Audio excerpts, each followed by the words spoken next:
Mariel, artista at host. Si Mariel Rodriguez Padilla ay isang Filipinong artista at host sa telebisyon at radyo.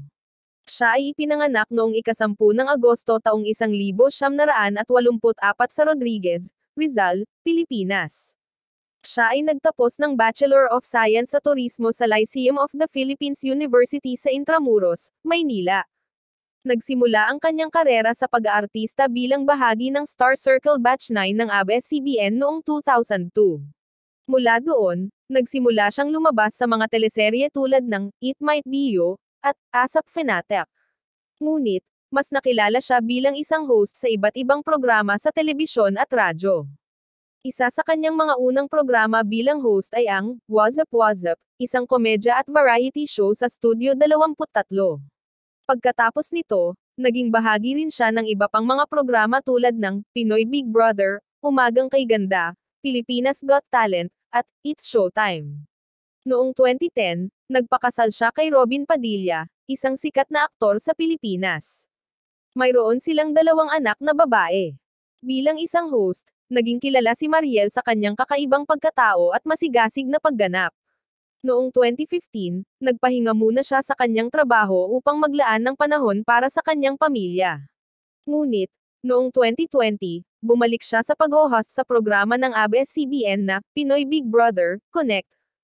Bukod sa kanyang mga naunang programa sa telebisyon, si Mariel Rodriguez ay nakilala rin sa kanyang mga pagganap sa mga pelikula. Isinama siya sa cast ng mga pelikulang Pera o Bayong Not the TV noong 2000 at Kung Ikaw ay Isang Panaginip noong 2002. Sa kanyang karera sa hosting, naging isa si Mariel sa mga host ng reality TV show na Pinoy Big Brother mula 2008 hanggang 2015. Siya rin ay naging host ng Happy Hippie Yehey at Wow Wowie kasama sina Willie Revillame at Randy Santiago. Naging tagapagdala rin si Mariel ng mga international beauty pageants tulad ng Miss Earth, Miss World, Miss Universe, at Miss International sa Pilipinas. Naging isa rin siya sa mga host ng It's Showtime mula 2015 hanggang 2019. Bilang isang TV host, naging kilala si Mariel sa kanyang pagiging masigasig at likas na pagiging malikhain.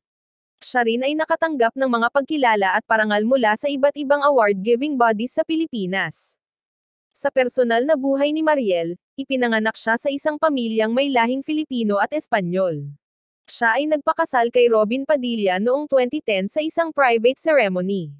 Ang mag-asawa ay nagkaroon ng 2 anak na babae. Si Mariel ay aktibo rin sa mga gawain na may kaugnayan sa kawanggawa at social advocacy.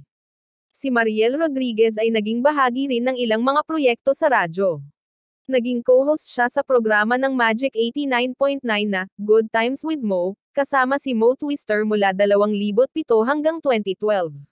Bukod dito, naging bahagi rin siya ng ilang radio dramas na ipinalabas sa DZMM Radyo Patrol 630. Isa rin si Mariel sa mga celebrity endorsers ng ilang mga produkto at kumpanya sa Pilipinas. Naging endorser siya ng mga kagamitan sa bahay, beauty products, food, at kahit mga telecom services. Bilang isang may bahay at ina, nagsimula si Mariel ng kanyang online business na Marimar's Kitchen noong 2020. Nagluluto siya ng mga lutuin mula sa mga recipe ng kanyang lola at nagsusumikap na maipakita ang mga natatanging mga lutuin ng Pilipinas sa kanyang mga customer. Sa kabila ng kanyang mga nakakamit sa larangan ng showbiz, si Mariel ay kilala rin sa kanyang pagiging mapagmahal na kaibigan at pamilya. Madalas niyang ibahagi ang kanyang mga karanasan at mga aral sa kanyang buhay sa kanyang mga followers sa social media. Si Mariel Rodriguez ay kilala rin sa kanyang aktibong partisipasyon sa mga social issues at advocacy. Bilang isang miyembro ng kapatid network ng TV5, siya ay naging bahagi ng kanilang advocacy program na Happy Wife, Happy Life, na tumutulong sa mga kababaihan at pamilyang nangangailangan. Bukod dito, siya rin ay nagtatag ng kanyang sariling charitable foundation, ang Mariel at Robin Padilla Foundation, na naglalayong tumulong sa mga kabataang may kanser at kanilang mga pamilya. Sa kanyang personal na buhay, naging bukas si Mariel tungkol sa kanyang mga karanasan sa pagbubuntis at pagiging isang ina. Sa kanyang online platform, sinimulan niya ang kanyang vlog series na Mommyhood Diaries, kung saan ibinabahagi niya ang kanyang mga karanasan at mga aral bilang isang ina. Bukod dito, Isa rin siya sa mga celebrity advocates ng pagpapakalalaki ng mga sanggol at pagpaplano ng pamilya. Siya rin ay naging bahagi ng kampanya para sa pagpapalawak ng edukasyon sa mga lugar na hindi pa gaanong naaabot ng basic education system sa Pilipinas.